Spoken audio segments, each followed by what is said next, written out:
On February 18th, 2016, the surfing world lost a legend. Brock Little left his mark as a true big wave hellman. Well known for pushing the limits in the water and his brash, tell it like it is attitude on land. After years in the surf industry, Brock became a stuntman for Hollywood productions, capitalizing on his go-for-broke approach. It was only recently that the 48-year-old announced he was battling advanced cancer, ultimately succumbing to the disease. But on June 26, 2016, many of his closest friends and family came to Waimea Bay to pay tribute to the man and spread his ashes at the place he loved so much. He was just somebody I looked up to all my life. He was always the charger. He'd always go out to huge Waimea Bay. It's like I call him up, call my brother for everything, and he was there backing me up 110%. So it's hard, and he will be missed, but at the same time, he'll always be right there with me. We all knew who he was, and when you'd see him in the water, it was just like, oh, that's a legend, like right there. You know, you kind of just didn't know how to act when you're around him because he was just such a normal guy, but yet he was this larger-than-life icon for what we do, big wave surfing. You can be the greatest surfer and catch the biggest rides, but there's always going to be somebody that's going to ride a bigger wave than you. But, you know, being a cool guy and being nice, people just don't forget that, you know, and that's what Brock was. The one word was courage. He was a very courageous man.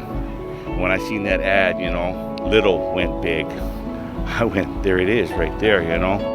We loved and admired Brock, looked up to him for his personality and his waterman skills and how he carried himself, being one of the, you know, as gnarly as he is, and he was ahead of his time.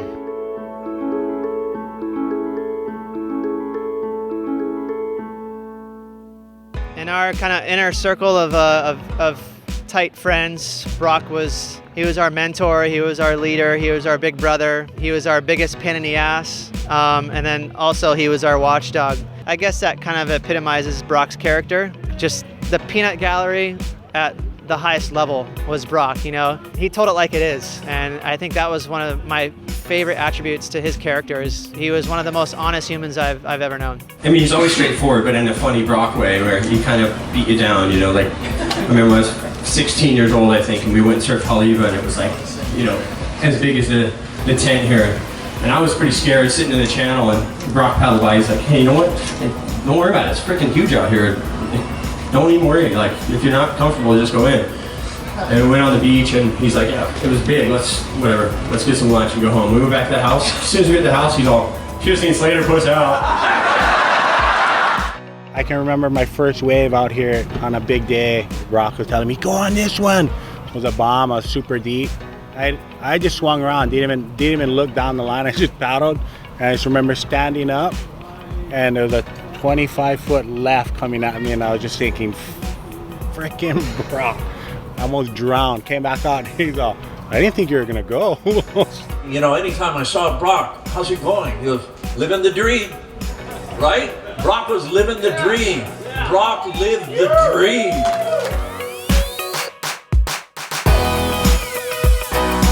It was fun. It was cool. I mean, I jumped in the water, and then Kelly actually did a backflip. So I'm like, okay, now I guess I got it. My brother always is doing backflips. I'm like, my brother kicked me in the butt and told me to do it, basically. I could feel that. I'm like, okay, so I'll try. I knew I was gonna eat it, but I did it. It was fun, it was funny, it was exciting, everybody was stoked. It was a beautiful gathering out there, honestly. It was a special day. Kind of waited a long time for this, and finally we got to basically put out Brock's ashes and rest in peace, and a lot of support, a lot of love. Felt really comfortable here at Waimea Bay, and I left the ocean feeling better, which is important for me.